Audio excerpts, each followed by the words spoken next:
안녕하세요. 저는 30대 후반 여자입니다. 얼마 전 남편과 세 번째 결혼 기념일을 축하하다 문득 옛날 생각이 나서 이렇게 사연까지 쓰게 됐어요. 결혼 전 한 차례 큰 위기를 겪으면서 파혼하게 될 뻔한 고비가 있었습니다. 이렇게 인생에 갑자기 찾아오는 큰 위기는 사람을 단단하게 만든다고 하죠. 저는 그때 남편과 제 사이에 변하지 않을 신뢰를 확인했던 것 같아요. 결혼 준비하다 보면 크고 작은 위기를 겪는 예비 부부들이 많다고 하는데 저희는 그런 문제들과는 차원이 다른 위기였답니다.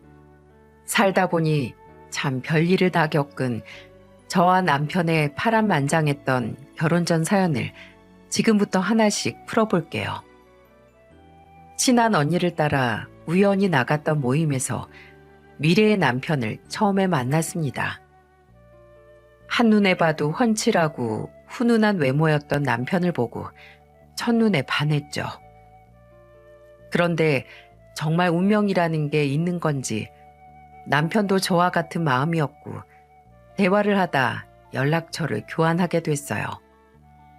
관심사도 비슷하고 대화도 잘 통했던 저희는 자주 만나면서 지내다 연애를 시작하게 됐습니다.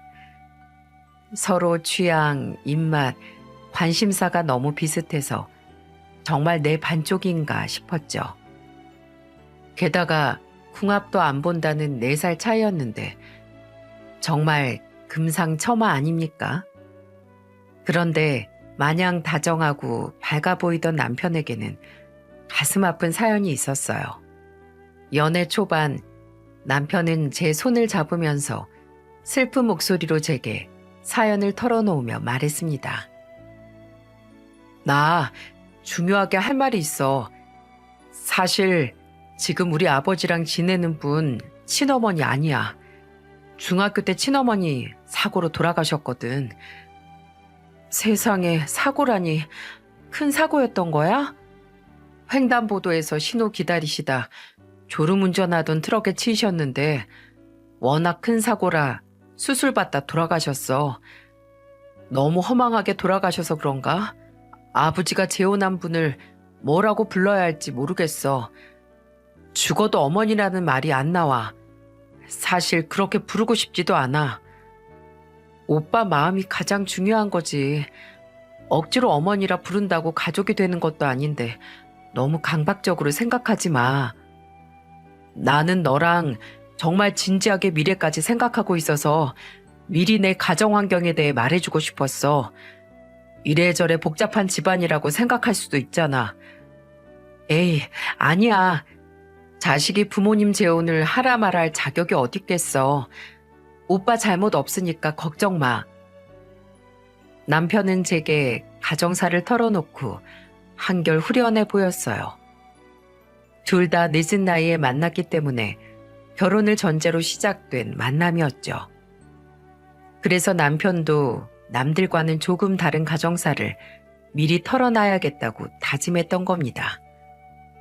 사실 자식이라고 부모님이 새로운 분과 재혼하신다는데 하라 마라 할 권리가 있을까요? 자식은 자식일 뿐 부모님 인생에 이래라 저래라 할 권리는 없다고 생각했죠. 그리고 남편 이야기를 들어보니 그 당시에 예비 시부가 남편한테 어머니라는 호칭을 강요하지 않아서 따로 문제될 게 없다고 생각했습니다. 저희 부모님도 이 부분에 대해서는 크게 개의치 않으셨어요. 그 후 저와 남편은 1년 가까이 연애를 하다가 결혼 준비를 하게 됐어요. 제가 남편과 알콩달콩 연애하던 모습을 쭉 지켜본 엄마가 특히 남편을 제일 궁금해하셨죠. 저희 집은 엄마와 아버지 성격이 정말 극과 극이었습니다. 아버지는 교장 선생님으로 계시다 퇴직하셨고 교직에 오래 계셔서 그런지 근엄한 성격이셨어요. 반대로 엄마는 저와 정말 친구처럼 지낼 만큼 쾌활하고 밝은 분이셨죠. 3남매였던 저희는 그래서 아버지는 어려워해도 엄마와는 친구같이 지내는 평범한 가족이었답니다. 지금도 남편이 처음 집에 인사 왔던 날이 떠오르네요. 남편이 어색하게 쭈뼛거리며 들어오자 엄마는 특유의 밝은 얼굴을 하고 남편을 보며 말했어요. 어서 들어와요. 내 집이다 생각하고 편하게 들어와요. 너무 궁금했는데 들었던 것처럼 훤칠하네요. 우리 딸이 날 닮아서 사람 보는 눈이 있다니까. 감사합니다. 말씀 편하게 해주세요. 어머, 그럴까? 성격도 좋아 보이고 아주 마음에 쏙 드네. 엄마는 현관에서 서 있는 것도 잊었는지 한참을 남편을 붙들고 말을 하고 있는 겁니다. 그걸 본 아버지가 엄마를 보며 진지한 목소리로 말했어요. 현관에서 얼굴만 보고 돌려보낼 거 아니면 얼른 안으로 들어오라고 해. 내 정신 좀 봐. 아유, 나도 모르게 말이 길어졌네. 얼른 들어와요. 제가 하고 싶던 말을 해주신 아버지를 보며 저도 모르게 웃음이 났습니다. 남편은 그런 저희 부모님의 대화가 신기했는지 신기한 표정으로 바라보더군요. 그렇게 어색한 분위기가 엄마 덕분에 조금은 풀렸고 남편과 저희 가족은 식탁에 둘러앉아 다 같이 맛있는 식사를 했죠. 그때 엄마는 밥을 먹고 있는 남편을 보면서 반찬을 앞에 끌어다 주며 이렇게 말했습니다. 이것도 좀 먹어봐. 내가 갈비찜을 아주 기가 막히게 잘해. 우리 집 애들은 다 이거 먹고 컸어. 음식이 전부 다 맛있어서 어디로 손이 가야 될지 모르겠어요. 앞으로 자주 와서 같이 밥도 먹고 해. 이제 우리 다 가족인데 편하게 와. 그럼 제가 문턱 닳도록 오겠습니다. 남편의 말에 온 가족이 웃음을 터뜨렸고 그 덕분에 남편은 가족들과 한층 더 가까워진 것 같았어요.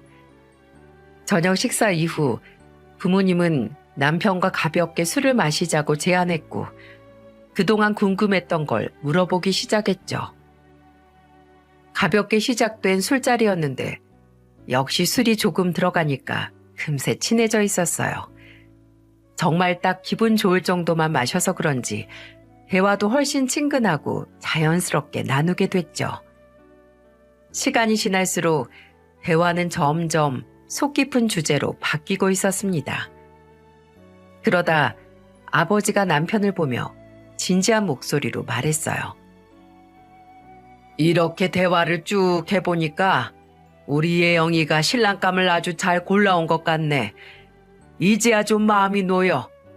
결혼하고도 지금처럼 서로 존중하면서 잘 살아. 그럴 수 있지? 네, 걱정 마십시오. 미리 들어서 아시겠지만 어릴 때 갑작스런 사고로 하루아침에 친어머니 먼저 떠나보내고 가족이 얼마나 소중한지 잘 알아요. 행복은 내일로 미루는 게 아니구나. 그때 알았던 것 같습니다. 그래서 결혼하면 저는 일도 중요하지만 항상 가정을 먼저 생각하며 살고 싶어요. 장인어른과 장모님처럼 다정하게 살겠습니다. 남편이 저희 부모님 모습처럼 살고 싶다고 하니까 엄마 아버지는 큰 소리를 내며 웃으셨습니다. 저도 갑작스런 남편의 말에 그때 괜히 웃음이 났네요. 그러다 엄마는 남편을 보면서 궁금한 목소리로 물었습니다. 사돈이 아들을 참 잘 키우셨네. 아마 얼굴도 아빠 얼굴을 쏙 빼다 박았을 것 같은데 평소에 아버지 닮았다는 말을 자주 듣긴 해요. 아, 사진 있는데 보여드릴까요? 어머, 정말? 그럼 어디 한번 보여줘봐.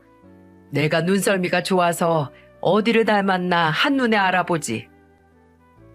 사진을 보여준다는 남편의 말에 엄마는 신이 난 목소리로 보여달라면서 말했죠. 남편은 휴대폰을 꺼내 사진첩에 예비 시부와 찍은 사진을 열어 엄마에게 건네며 말했습니다. 아버지랑 등산을 자주 가는데 옆으로 넘기면 사진 더 나와요. 아유, 정말 아버지 얼굴을 쏙 빼다 박았네. 전쟁통에 잃어버려도 한 번에 찾겠어. 어릴 때도 아버지 닮았다는 말 자주 들었어요. 잠깐, 근데 혹시 이분 새어머니신가? 엄마는 남편 휴대폰으로 사진을 넘겨보다 갑자기 멈칫하면서 남편을 보며 물었죠. 그런데 엄마가 남편 휴대폰에 있는 예비 시모 사진을 손가락으로 확대를 하면서까지 보고 있는 겁니다. 저는 깜짝 놀라서 엄마를 말리면서 말했어요. 엄마, 뭐 하는 거야? 아무리 궁금해도 그렇지 사진을 왜 확대하면서 봐? 어머, 아유 나도 모르게 그만. 아니 어디서 꼭 본 것 같아서. 사람 기억 잘하는 편인데 왜 기억이 안 나지? 혹시 고향이 어디셔? 엄마는 사진을 자꾸 이리저리 보면서 어디서 꼭 본 것 같다고 말하고 있었죠. 저는 그때 갑자기 예비 시모 사진을 확대하며 보는 엄마를 말렸지만 대뜸 남편을 보면서 고향까지 묻는 거예요. 평소 술을 안 마셔서 그날도 엄마는 술을 한 잔도 안 마신 상태에서 저렇게 대놓고 남편의 새어머니에 대해 물어볼 수 있다는 게 놀라웠습니다.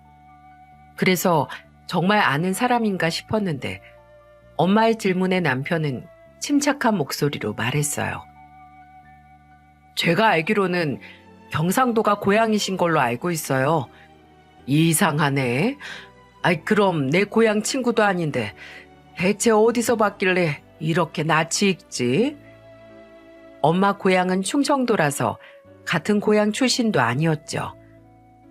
그때 자꾸 어디서 본 것 같다면서 남편 휴대폰을 놓을 줄 모르는 엄마를 보면서 아빠는 혀를 차며 말했습니다. 그만해. 비슷한 얼굴이겠지. 아직 제대로 만난 것도 아닌데 뭘 그렇게 꼬치꼬치 물어. 휴대폰 얼른 사위 돌려줘. 아유, 내가 너무 주책이었나? 미안하네. 나도 모르게 그만 주책이었네. 어디서 꼭 본 것 같아서 그랬어. 엄마는 남편에게 휴대폰을 돌려주고 미안하다고 사과를 덧붙였어요. 남편은 괜찮다면서 대수롭지 않게 넘겼고 그날 자리는 그렇게 엄마의 선을 넘은 호기심에 이제 그만 일어나자면서 정리가 됐습니다. 그래도 남편은 엄마의 그런 행동을 불편해하거나 기분 나빠하지 않았죠. 오히려 엄마를 이해한다며 대수롭지 않게 넘겼어요. 그날 이후 저는 엄마가 예비 시모에 대한 궁금증을 접었다고 생각했습니다. 그런데 엄마는 예비 시모 사진에 꽂히니까 정말 끝을 모르고 파고들었어요. 한 번은 제가 퇴근하고 집에 돌아왔는데 엄마가 안 보이길래 찾아보니까 베란다 창고에서 무언가를 뒤지고 있는 게 보였죠. 저는 조심스럽게 다가가 엄마를 부르며 물었습니다. 엄마, 여기서 혼자 뭐해? 뭐 꺼낼 거 있어? 아니, 아유, 나도 이제 늙었나. 기억력이 영 가물가물하네.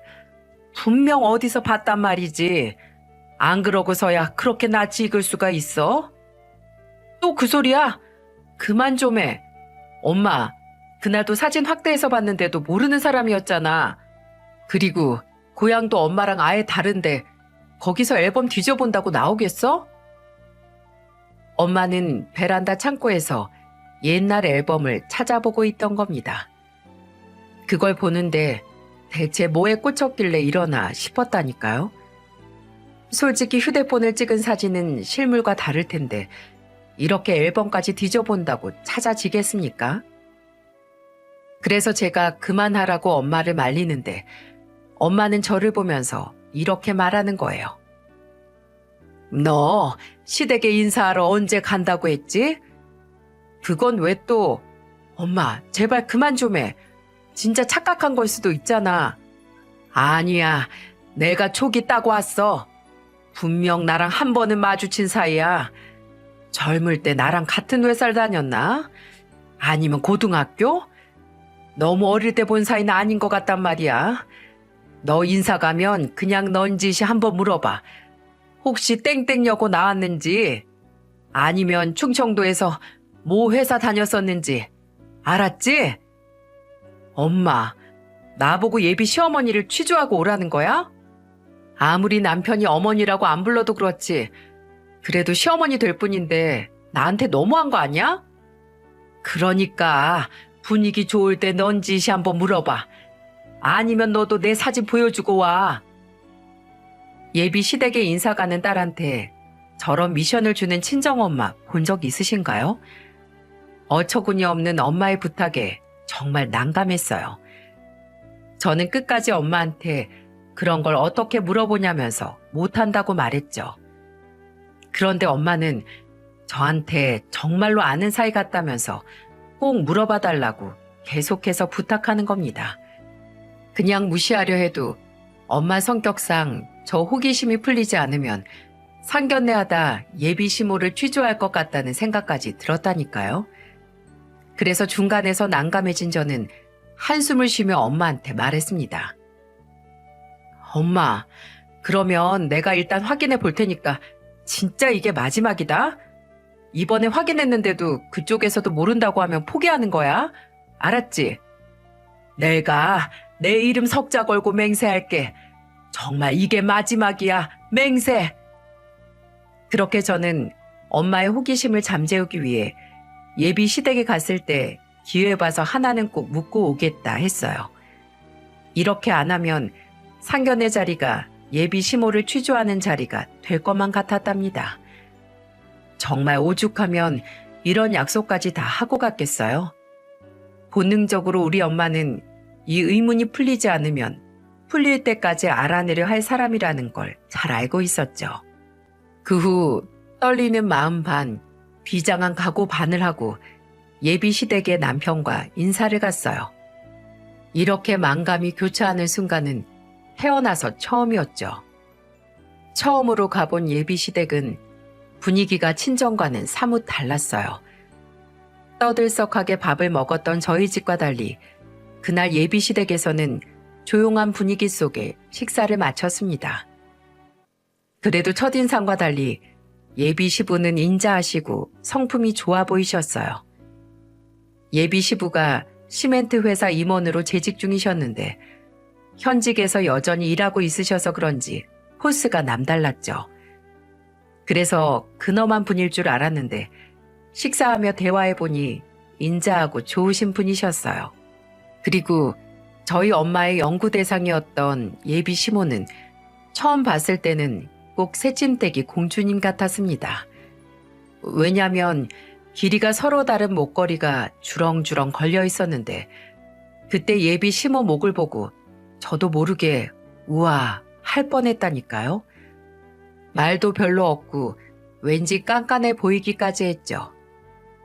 그렇게 식사를 마치고 예비 시부모와 남편 저 이렇게 앉았는데 머릿속에는 엄마가 부탁한 질문들이 제 머릿속을 꽉 채우기 시작했어요. 이쯤 되니까 저도 대체 엄마랑 어떤 인연이길래 이렇게 엄마가 궁금해하는 건가 싶었죠. 솔직히 저희 엄마도 뭔가 걸리는 게 있으니까 그렇게 궁금해하셨지 않겠습니까?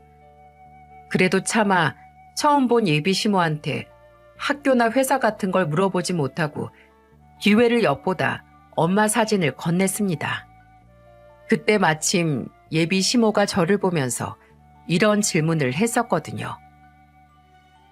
우리 혁수가 하도 칭찬을 많이 해서 별로 물어볼 게 없네. 입만 열면 칭찬 일색이었어. 사진보다 실물이 더 예쁜 것 같네. 아, 정말요? 제가 엄마를 닮았거든요. 저희 엄마 사진 보여드릴까요? 정말 제가 엄마를 쏙 닮았어요. 사진? 아니 뭘 또 사진까지. 그래, 뭐 어디 한번 볼게. 이리 줘봐. 예비 시모는 제가 휴대폰을 내밀면서 대뜸 한번 봐달라고 하니까 당황한 것 같았습니다. 저도 다짜고짜 이게 무슨 짓인가 싶었는데 이것만이 엄마를 막을 수 있는 방법이었죠. 그래도 아예 못할 질문은 아니라고 생각해서 용기를 내서 물어봤죠. 하지만 친정엄마의 사진을 본 예비 시모는 대수롭지 않게 말했습니다. 사진 보니까 예영 씨가 엄마를 많이 닮은 것 같네. 근데 혹시 저희 엄마 어디서 보신 것 같진 않으세요? 아니, 처음 보는 분인데 갑자기 그건 왜 물어봐? 아니에요. 저희 엄마가 어머님을 어디서 본 것 같다고 하셔서요. 내가 흔한 얼굴은 아닌데 어디서 보셨다는 거지? 혹시 땡땡여고 졸업하셨어요? 아니, 근데 좀 불쾌하네. 꼭 이렇게 확인하려는 의도가 있나? 그런 건 아닌데 엄마가 너무 궁금해하셔서요. 지나가다 잠깐도 본 적 없는 것 같은데 착각하신 것 같다고 전해드려. 불쾌하셨다면 죄송해요. 왠지 불쾌해 보이는 예비 시모를 보자 괜히 마음 한켠이 불편했어요.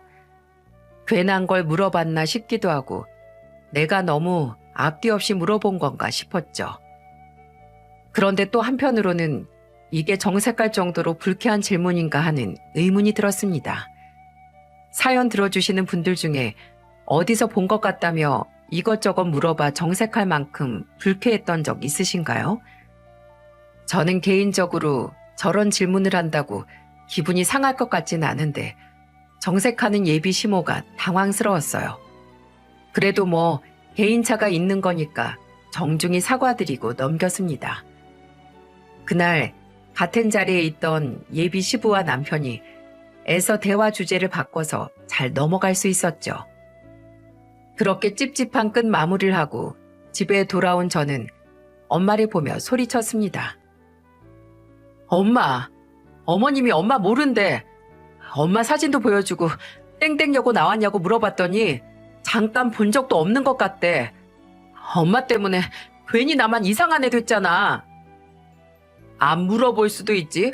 왜 정색을 해? 뭐 캥기는 거 있는 거 아니래?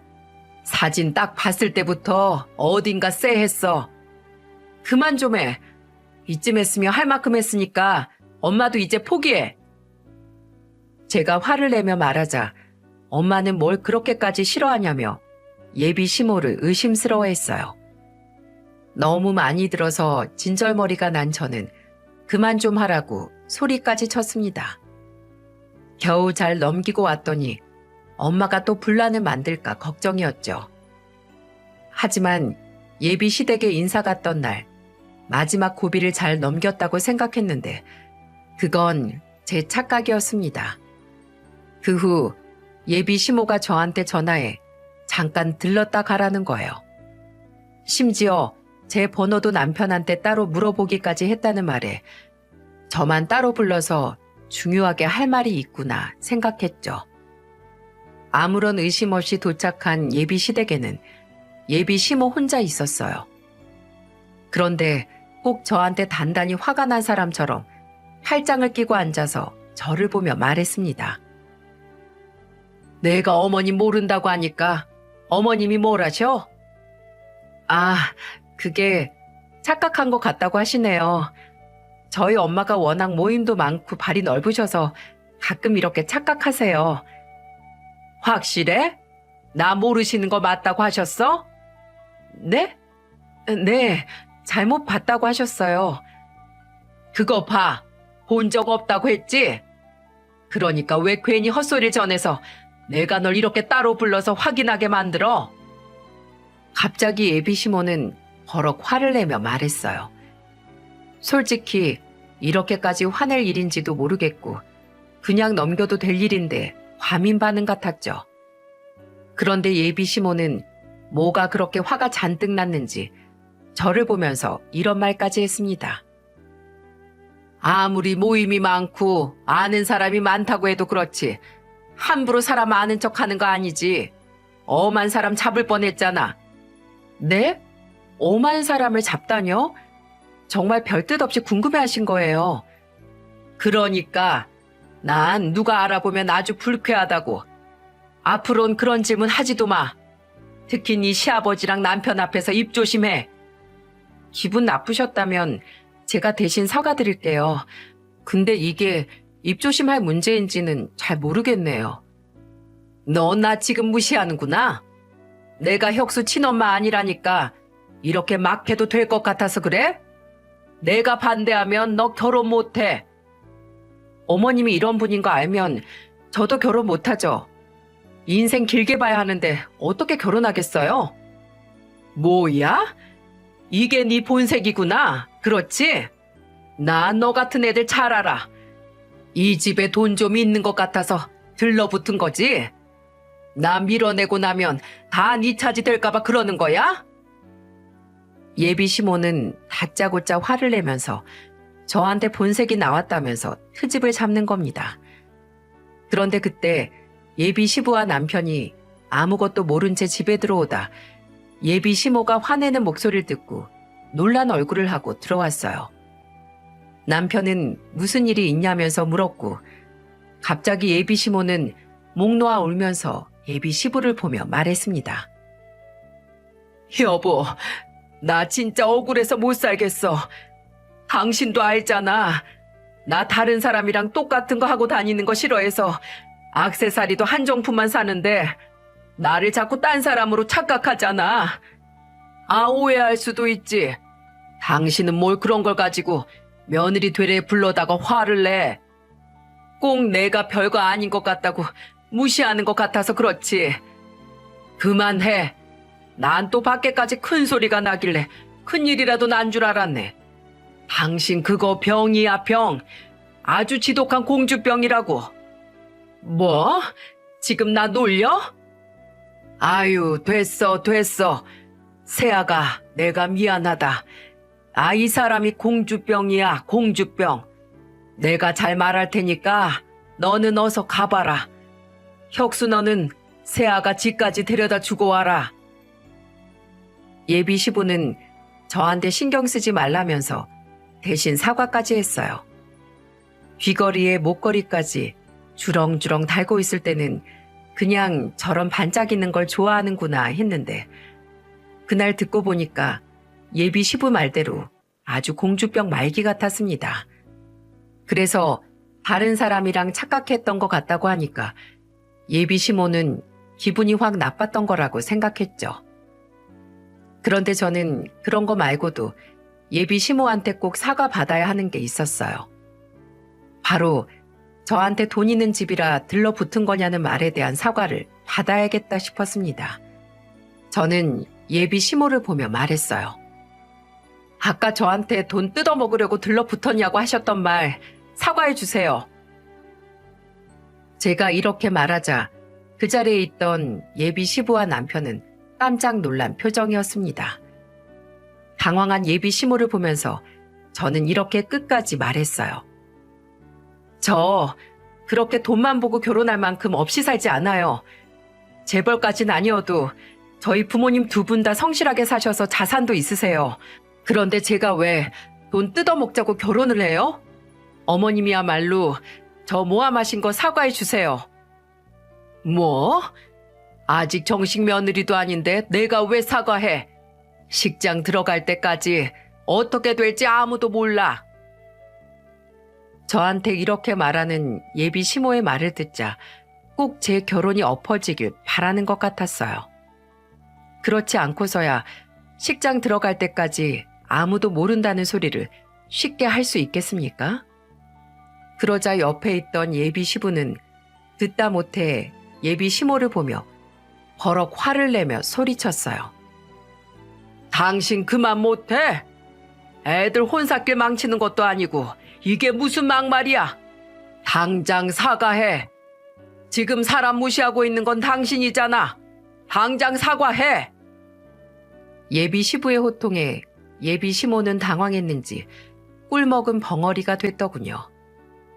그러더니 잠시 머뭇거리다 제게 난감한 목소리로 사과를 하며 말했습니다. 내가 사과할게. 갑자기 오바했어. 미안했다. 저도 앞으로는 조심할 테니까 어머님도 조심해 주세요. 꼭 엎드려 절받기 같은 사과에 저는 분이 풀리지 않았어요. 그래도 어쩌겠습니까? 예비 시부가 역정을 내며 제 편을 들어줬으니 저는 다음부터는 조심해 달라고 말했습니다. 그렇게 남편은 저를 데려다 주겠다며 같이 나왔고 저는 애꿎은 남편한테 화를 내며 말했어요. 그냥 어디서 본 것 같다는 말이 그렇게 화낼 일이야? 난 아직도 이해를 못하겠어. 워낙 겹치는 거 싫어하셔. 근데 나도 그 말에 저렇게까지 화낼 줄은 생각도 못했어. 다음에는 중간에서 내가 잘 말씀드릴게. 정말 남편도 저도 왜 저렇게 펄쩍 뛰나 이해가 안 갔죠. 제 사연 이렇게 듣기만 해도 예비 시모가 좀 너무 과한 반응을 보인다는 생각 들지 않습니까? 그날 저랑 남편은 같이 걸어가면서 왜 그렇게 화낼 일인가 연구 대상처럼 얘기했다니까요. 그런데 예비 시모가 어디서 본 적 있다는 말에 펄쩍 뛴 이유는 따로 있었죠. 그리고 그 이유를 알게 된 건 놀랍게도 상견례 자리에서 알게 됐답니다. 지금 생각해보니 하늘이 나를 도왔나 싶었어요. 꿈에도 상상 못한 별판의 날이었던 상견례 당일, 저희 가족은 10분 먼저 도착해 미리 앉아 있었죠. 저는 옆에 앉은 엄마한테 혹시나 해서 신신당부를 하며 말했어요. 엄마, 또 시어머니 보고서 어디서 본 것 같다 이런 말 절대 하지 마. 알겠어, 이 기집애야. 걱정을 말어. 저한테 걱정 말라며 큰 소리 떵떵 치는 엄마가 괜히 불안했지만 그래도 엄마를 믿었습니다. 그렇게 10분 정도 후 예비 시댁 식구들이 들어왔어요. 그날은 한동안 바빠서 못 보던 아가씨도 왔습니다. 그렇게 처음으로 두 가족이 마주 앉았고 저는 얼마 전 예비 시모와 있던 일 때문에 노심초사했어요. 그런데 이런 제 속도 모르고 저희 엄마 옆에서 계속 제 귀에 이렇게 속삭이는 겁니다. 사진으로 볼 때 말고 실물을 보니까 진짜 아는 사람 같아. 아유, 대체 어디서 본 거야. 답답해 죽겠네 정말. 엄마 그만해. 나 엄마 때문에 불안해서 입만 웃고 있잖아. 제발 그냥 내 결혼에 집중할 수 없어? 분명 아는 얼굴인데 어디서 봤더라? 상견례 내내 예비 시모 표정이 바뀔 때마다 엄마는 제 귀에 대고 기억 안 나서 미치겠다면서 하소연을 했어요. 그 말을 듣고 있는 저는 어땠는 줄 아십니까? 옆에서 하도 그러니까 미쳐버리는 줄 알았어요. 그래서 엄마한테 괜히 먹을 걸 주면서 이것저것 먹어보라며 권했죠. 그런데 아무것도 모르는 예비 시부가 저를 보며 인자한 목소리로 이렇게 말했어요. 따님을 아주 잘 키우신 것 같습니다. 한창 배고플 시간인데 본인 먼저 안 먹고 꼭 저렇게 안사도 먼저 챙기네요. 아주 보기 좋습니다. 예, 저희 딸이 이렇게 부모라면 아주 끔찍하게 아껴요. 제 친구들도 큰딸만 보면 이래서 장남보다 장녀가 최고라고 부러워합니다. 사돈은 안 먹어도 배부르시겠어요. 저렇게 기특한 딸이 둘이나 있으시고 거기에 건장한 아들까지 있으셔서 정말 든든하실 것 같습니다. 아유, 사돈도 아들, 딸 잘 키우셨으면서 무슨 그런 과찬을 하세요. 내 식구 아주 단란한 게 보기 좋네요. 그때 저는 엄마가 음식이라도 먹으면 이상한 말을 안 할 것 같아서 엄마 앞에 계속 이것저것 가져다 놨었죠. 그런데 그걸 보고 저한테 효심 깊은 딸이라며 칭찬하는 예비 시부를 보는데 이게 뭐 하는 건가 싶었어요. 그래도 아버지와 예비 시부가 서로 덕담을 주고받으면서 분위기는 나쁘지 않아 다행이다 싶었습니다. 하지만 이런 제 안도의 한숨은 길게 가지 못했어요. 한창 서로 덕담을 주고받으면서 분위기 좋았는데 엄마가 박수를 짝 하고 치더니 자리에서 벌떡 일어나 소리쳤습니다. 생각났다! 그때 상견례 자리에 있던 모든 가족들의 이목이 모두 저희 엄마를 향했어요. 훈훈한 웃음소리도 멈추고 정적이 감도는데 엄마는 침묵을 깨고 예비 시모를 보며 말했습니다. 혹시 이름이 박성숙 아니에요? 네? 저 아세요? 제 이름을 어떻게 아세요? 맞네, 맞아. 와, 내가 널 여기서 이렇게 만날 줄은 상상도 못했다. 옛말 틀린 거 하나 없어. 왼수는 외나무 다리에서 만난다는데 진짜 이런 자리에서 또 볼 줄 몰랐네. 엄마는 이제야 예비 시모를 알아봐서 속이 시원한 사람처럼 웃었어요. 그리고는 어이없다는 듯 예비 시모를 보면서 여기서 또 볼 줄 몰랐다고 하는 겁니다. 잘 들어보니 엄마는 예비 시모를 보면서 분명 원수라고 말하는 게 아니겠어요? 그 자리에서 엄마가 원수라고 말하자 예비 시모는 어이없다는 듯 웃었어요. 그런데 이제야 모든 기억이 떠오른 엄마의 폭로는 그야말로 충격적이었습니다. 예비 시모가 비아냥거리며 엄마를 보고 이렇게 말했죠. 저 아세요? 아, 이름 하나 알면서 뭘 안다고 아는 척이에요. 그리고 말이 짧네. 어쭈 웃어? 야, 박성수, 네가 소시적에 했던 짓 다 까먹은 것 같으니까 내가 정확하게 다 말해줄게. 26년 전에 너 나랑 제일 친한 친구 남편이랑 붙어 먹었잖아. 멀쩡하게 잘 사는 남의 가정은 박살내고 넌 이렇게 고상 떨고 살고 있었냐? 무슨 소리예요? 내가 뭘 어쨌다는 거예요? 사람 잘못 봐놓고 무슨 짓이에요? 예비 시모는 당황한 얼굴로 엄마를 보면서 오리발을 내밀었어요. 엄마의 충격적인 말에 그 누구도 함부로 끼어들지 못했습니다. 그때 아무것도 모른다며 뻔뻔하게 나오는 예비 시모를 보며 엄마는 팔을 걷어붙이며 소리치는 거예요. 뻔뻔하게 모른 척하면 네 그 더러운 과거가 지워질 것 같아? 네가 내 친구 남편하고 바람나서 멀쩡한 가정 파탄 냈잖아. 그래서 친구들 3명 똘똘 뭉쳐서 너 회사까지 쫓아갔는데도 기억 안 나? 하긴 머리끄댕이 잡히고 얻어맞아서 쌍코피까지 났으니까 머리가 그때 어떻게 됐나 보네. 야, 너랑 붙어먹던 김병호, 그 이름은 기억나냐? 한때 너랑 절절한 사랑하는 것 마냥 바람났던 놈인데 당연히 기억나겠지. 잔뜩 화가 난 엄마는 예비 시모의 불륜 상대였다면서 이름까지 그 자리에서 밝혔습니다. 그런데 그 순간 예비 시모는 엄마 입에서 나온 이름을 듣자마자 물잔을 잡고 있던 손을 부들부들 떨기 시작했죠. 그 모습을 놓칠 리 없던 엄마는 예비 시모를 보며 아주 딱 걸렸다는 듯 소리쳤어요. 맞네, 맞어. 전년 저거 손 떠는 것 좀 봐. 너 남의 가정 박살내고 잘 사냐? 때깔 보니까 아주 잘 먹고 잘 살았나 보네. 내 친구는 이혼하고 얼마나 힘들게 살았는지 알기나 해?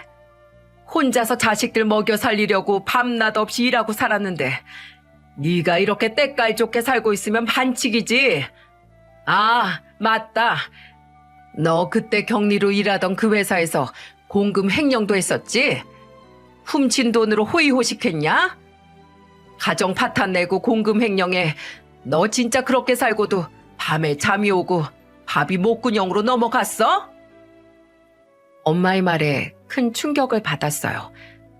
특히 예비 시댁 식구들 얼굴은 당황한 듯 보였죠. 아버지는 갑자기 벌어진 상황에 일단 엄마를 진정시켜야겠다 싶었는지 엄마 손을 당기면서 말했습니다. 여보, 일단 앉아. 앉아서 차분히 대화로 해. 이게 지금 차분히 대화가 되겠어? 전현이 그때 해먹은 공금이 4,800이야. 회사에서 개망신 당했겠다. 돈 들고 튀어서 새 인생 살겠다고 다짐한 것 같은데 저거 머리가 나빠서 일주일 만에 잡혀서 깜빵도 갔다 왔다니까. 온 동네 박성숙 모르면 바보 소리 들었어. 야, 유명 인사였던 사람이 말 좀 해봐. 너 왜 그러고 살았냐? 입이 있으면 말 좀 해보라니까? 예비 시모는 엄마의 고함에도 고개만 숙이고 있었습니다. 엄마가 말한 게 전부 진실이라면 진짜 입이 두 개라도 할 말이 없을 상황이긴 했어요. 저는 그제서야 어디서 본 것 같다는 말에 헐쩍 뛴 게 다 도둑이 제발 저렸다는 걸 깨달았죠. 그때 예비 시부가 화를 꾹 눌러 참는 듯한 얼굴로 예비 시모를 보며 호통을 쳤습니다. 당신, 지금 사부인이 하는 말 정말 다 사실이야? 똑바로 말해. 여보, 아니에요. 다 헛소리 하는 거예요. 이름만 갖고 나 정말 아니라니까요. 나 그런 남자 알지도 못해요. 나 카페만 하고 살았다는 거 다 알잖아요. 예비 시모는 울먹이는 목소리로 억울하다면서 소리쳤어요. 근데 예비 시모가 저렇게 나오면 지금 엄마가 거짓말하고 있다는 말 아닌가요? 갑자기 진실 공방이 된 그 상황에 예비 시부는 한숨을 길게 내쉬더니 저희 부모님을 보며 정중하게 말했습니다. 죄송합니다. 좋은 자리였는데 지금 봐서는 더 이상 대화가 안 될 것 같네요. 저도 처음 듣는 내용이라 우선 파악할 시간이 필요합니다. 이번 상견례는 없었던 걸로 하고 다음에 기회가 되면 그때 보는 걸로 하는 게 낫겠네요. 결국 그날 상견례는 좋게 시작했다가 아수라장이 된 채 끝났어요. 폭풍이 지나간 듯 벙찐 채 집으로 왔는데 엄마는 집에 오자마자 저를 보면서 호들갑스럽게 말했습니다. 너 진짜 큰일 날 뻔했어.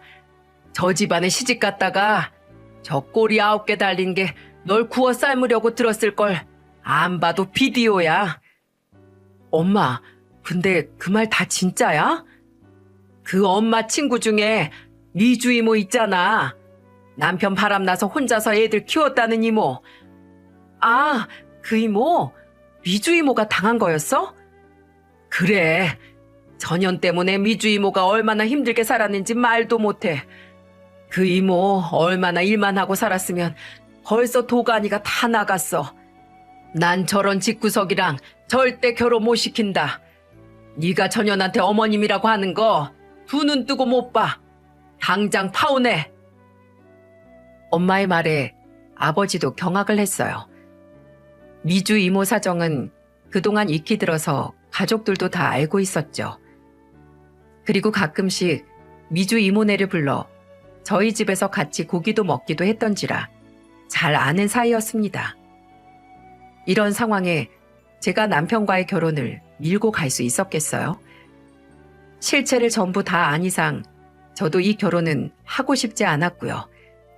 그래서 남편에게 파혼을 통보했죠.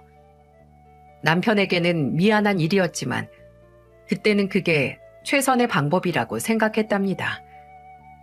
그런데 남편 그때 파혼은 절대 못한다면서 저희 집에 찾아와 무릎을 꿇고 부모님 앞에서 울먹이며 말했어요. 저 이렇게 억울하게 파혼 못합니다. 저희 아버지 어머니랑 사별하시고 평생 혼자 사시다가 회사 근처에 있던 작은 카페 운영하는 지금 그 아주머니랑 재혼하신 거예요. 저 한 번도 어머니라 부른 적도 없고 앞으로도 그럴 생각 없습니다. 전 너무 억울해요. 왜 제가 어머니로 인정하지도 않는 분 때문에 사랑하는 사람과 결혼도 못하고 이렇게 허무하게 결혼을 엎어야 하는지 모르겠어요. 남편은 오열을 하면서 눈물을 흘렸습니다. 그 모습을 지켜보던 저도 눈물을 글썽였죠. 그러자 엄마는 엎드려서 오열하고 있는 남편의 등을 두드려주며 이런 말을 했습니다. 알았네. 어서 일어나. 여기서 이렇게 울면 내가 뭐가 되겠어? 결혼은 일단 나중으로 미루고 그냥 일이 해결될 때까지 연애만 하게. 그건 내가 허락할게. 무슨 말인지 알겠나? 네, 장모님. 정말 감사드려요. 제가 빠른 조치 취해서 심력 끼치는 일 없도록 하겠습니다. 정말 감사합니다. 그래서 그때부터 저와 남편은 결혼은 뒤로 미루고 연애만 했어요. 마음 한켠은 여전히 무거웠지만 저도 남편과 헤어지는 게 쉬운 일은 아니었습니다. 그렇게 빨리 어떤 결론이 나길 바랐을 때쯤 예비 시부가 저희 집을 찾아왔죠. 하혼 선언하고 한 달쯤 지났을 때 예비 시부가 결심했다면서 찾아온 거예요. 예비 시부는 굳은 얼굴을 하고 이렇게 말했습니다. 제가 뒷조사를 해보니 사돈 말이 사실이었습니다. 사기 전과 삼범, 교도소 수감 전력도 있더라고요. 진짜 그동안 까맣게 속고 있었다고 생각하니까 속에서 천불이 났어요. 그런데도 억울하단 표정으로 아니라고 하는데 그때 5만 정 다 떨어져서 쫓아냈습니다. 그때 예비 시부 말을 듣고 엄마는 안도하는 목소리로 가슴을 쓸어내리며 말했어요. 사돈, 정말 큰 결정하셨어요. 그런 여자랑 살면 집안 쫄딱 망합니다. 이번에 겪어보니까 알겠어요. 저 그 여자랑 완전히 끝났습니다. 사실 아들 결혼시키고 나면 저도 그 여자랑 혼인신고할 계획이었는데 사돈 덕분에 살았어요. 제가 더 감사합니다. 불행 중 다행이었던 건 예비 시부와 시모는 혼인신고 전이었다는 사실이었어요.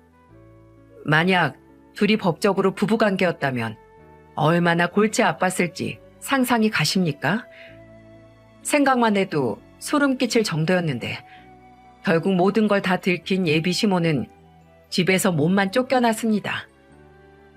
저도 다행이라면서 안도하고 있는데 예비 시부가 저를 부르며 말했어요. 예영아, 나 좀 잠깐 볼 수 있겠니? 너랑 할 얘기가 있다. 부모님도 나가서 이야기하고 오라며 말하셨고 저도 둘이 얘기를 해야 할 것 같아 근처 카페로 갔습니다. 카페에 앉아 시부는 제 손을 잡으며 인자한 목소리로 말씀하셨어요. 정말 고맙다. 너랑 너희 어머니 아니었으면 나 큰일 날 뻔했어. 혼인신고했으면 어땠을지 상상도 하기 싫다. 내가 이 은혜를 어떻게 갚아야 될지 모르겠다. 난 이제 재혼도 안 할 거야. 그러니까 다시 우리 혁수랑 결혼 준비하면 안 되겠니? 내가 이렇게 부탁하마. 예비 시부의 진심 어린 말에 저는 우선 부모님과 상의하겠다고 했어요. 그리고 그날 저는 부모님과 긴밀한 논의를 했죠. 아버지는 저를 보면서 진지한 목소리로 말씀하셨습니다. 분란은 있었지만 바깥사돈이랑 혁수 때문에 있던 일도 아니고 너만 좋다면 둘이 결혼해라. 그때 엄마도 이제 그 나쁜 년 떨어졌으니 예정대로 결혼 진행하라며 말했어요. 그렇게 저와 남편은 길고 먼 길을 돌아 결혼식을 하게 된 겁니다. 지금 살고 있는 신혼집도 그 당시에 시부가 선물로 주신 집이랍니다. 아무래도 한 회사의 임원으로 오랜 기간 재직하셨던 터라 재산이 많으셨죠. 그래서 저희 결혼할 때 그동안 마음고생 심했다면서 이제 편히 살라고 주신 집이랍니다. 정말 파란만장하지 않습니까? 만약 그때 저희 엄마가 옛 기억을 떠올리지 못했다면 어땠을까 상상하고 싶지도 않네요. 한 번의 고비가 있어서 그런지 양쪽 어른들도 지금은 서로 잘 지내십니다. 가족 여행도 양가 어른들과 같이 갈 정도니 말 다한 거 아닙니까? 대가족처럼 여행 가니까 기분 좋다고 시부가 제일 좋아하세요. 결혼한 지 어느덧 3년째인데 멋진 시아버님 덕분에 하루하루가 행복합니다. 남편 친어머님이 계셨다면 좋았겠지만 세상에 안 계셔서 어쩔 수 없다는 게 가끔 씁쓸하네요. 이렇게 멋진 남편 만나 살게 된 걸 축복으로 여기고 평생 행복하게 살려고 합니다. 이렇게 사연을 쓴 이유는 사람을 조심했으면 하는 마음에 쓴 것도 있습니다. 얼마 전에 뉴스를 보니까 사기 결혼 기사를 듣고 나니 저도 가슴이 철렁했거든요. 가족 말고 믿을 사람 하나 없는 세상이라는 건 안타깝지만 그래도 조심해서 나쁠 거 없지 않겠습니까? 그러니 모두 일상에 좋은 사람들과 행복하게 지내셨으면 좋겠어요. 제 사연은 이렇게 끝나지만 모두 일상에 좋은 사람만 가득하길 바라겠습니다. 감사드립니다.